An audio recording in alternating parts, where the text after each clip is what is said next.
ఈరోజు science of self control చెప్తాను. చాలా ఇంట్రెస్టింగ్ విషయం తెలుసా.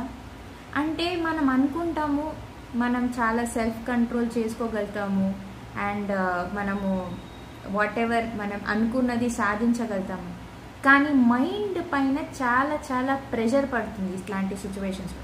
ఫర్ ఎగ్జాంపుల్ ఒకరు ఉన్నారు, వాళ్ళకి హెల్దీ ఫుడ్ తినమని డాక్టర్ అడ్వైస్ చేశారు. ఓకే, బట్ ఎప్పుడు కూడా వాళ్ళు లైక్ బాగా కంట్రోల్ చేసేసుకుంటున్నారు. లేదు నేను అసలు హెల్దీ ఫుడే తినాలి ఈ రోజు నుంచి అని డిసైడ్ అయిపోయారు. కానీ రోజు ఏదో ఒక ఫంక్షన్స్ ఉండడం వల్లనో లేకపోతే బయటికి వెళ్ళడం వల్లనో అన్హెల్దీ ఫుడ్ చూడడం, తినకుండా ఉండడానికి ట్రై చేయడం అండ్ అది తినకపోయేసరికి మైండ్ పైన ఒక ప్రెషర్ అనమాట. అయ్యో నేను తినలేకపోయాను, ఈ ఫుడ్ని తినలేకపోయాను, ఫేవరెట్ ఫుడ్ని తినలేకపోయాను అని ఒక ప్రెషర్.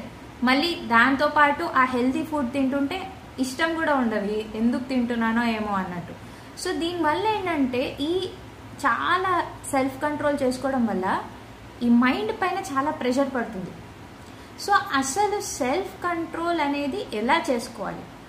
సో ఒకవేళ మీరు బాగా స్ట్రెస్ అవుట్ అయిపోయి అండ్ మీరు చాలా చాలా ఎమోషనల్గా అంటే డౌన్ అయిపోయారనుకోండి, కంట్రోల్ చేసుకుంటూ ఒక పాయింట్లో సెల్ఫ్ కంట్రోల్ కూడా వెళ్ళిపోతుంది.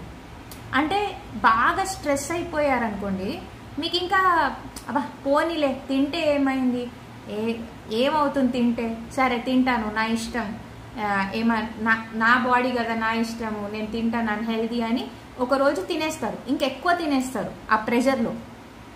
ఓకేనా, అనుకున్న దానికన్నా ఎక్కువ తినేస్తారు. కంట్రోల్ చేసుకొని ఒకరోజు ఇంకా కంట్రోల్ తప్పిపోయి ఇంకెక్కువ తినేస్తారు, అనుకున్న దానికన్నా ఎక్కువ తినేస్తారు. సో ఇది కాకుండా ఉండడానికి ఏం చేయొచ్చు? ఏమైనా సైన్స్ ఉందా దీనికి? అసలు దీన్ని ఎలా కరెక్ట్ వేలో సెల్ఫ్ కంట్రోల్ చేసుకోవాలి అంటే there is a beautiful method.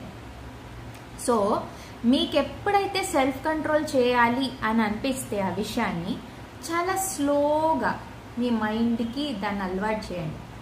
అంటే బాగా ప్రెషర్ తీసుకోకండి, ఫస్టే బాగా ప్రెషర్ తీసేసుకొని దాన్ని కంట్రోల్ చేసేయాలని బాగా స్ట్రెస్ అయిపోయి అలా కాదు. ఎప్పుడు కూడా ఒక విషయానికి మన మైండ్లో లేకపోతే మన లోపల ఒక కొట్లాట నడుస్తుంటుంది, ఒక డిబేట్ నడుస్తుంటుంది. అంటే ఇది చేయాలా చేయకూడదా అని మన మైండ్లో కాన్స్టెంట్గా ఒక డిబేట్ నడుస్తూ ఉంటుంది. సో ఆ డిబేట్ నడిచినప్పుడు ఏమవుతుందంటే మన మైండ్ ఎప్పుడు కూడా సెల్ఫ్ కంట్రోల్ వైపు వెళ్ళేటట్టు మనం చూస్ చేసుకోవాలి మెల్లమెల్లగా. ఇది over a period of time అవుతుంది. అంటే ఎప్పుడైతే మనము లోపల అనుకుంటూ ఉంటాము అంటే ఓకే ఇప్పుడు స్వీట్ తినాలా తినకూడదా అని ఒక డిబేట్ నడుస్తుంటుంది. తినకపోతే బెటర్ ఏమో, లేకపోతే సరేలే ఒకసారి తింటే ఏమైందంట అనే డిబేట్ నడిచినప్పుడు మనం స్లోగా తినకపోతే బెటర్ ఏమో అనే సైడ్కి వెళ్తూ ఉండాలన్నమాట. It's a slow process. అలా చేసినట్టయితే సెల్ఫ్ కంట్రోల్ అనేది కరెక్ట్గా అలవాటు అవుతుంది.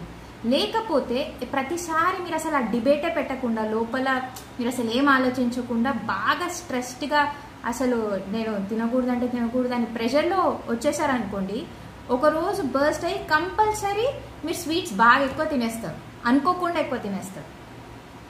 సో ఇది చాలా చాలా రీసెర్చ్ చేసి మనకి చెప్పిన విషయం ఏంటంటే ఎప్పుడైతే మీకు బేసిక్గా అవేర్నెస్ వస్తుందో, అంటే స్వీట్స్ కానీ అన్హెల్దీ ఫుడ్ తింటే నాకు నా హెల్త్ పాడవుతుంది అని దాని అవేర్నెస్ వస్తుందో అప్పుడు మీరు స్లోగా మీ మైండ్ని ట్యూన్ చేసుకోగలుగుతారు. ఓకే దీనివల్ల ఇలా ప్రాబ్లమ్స్ వస్తాయి కాబట్టి నేను ఇది చేయకూడదు అని అవేర్నెస్ వచ్చినప్పుడు ఈ సెల్ఫ్ కంట్రోల్ అనేది ఆటోమేటిక్గా డెవలప్ అవుతుంది అండ్ ఈ ప్రెషర్ పోతుంది. లేకపోతే మన బాడీ కాన్స్టెంట్ ప్రెషర్లో ఉంటుంది.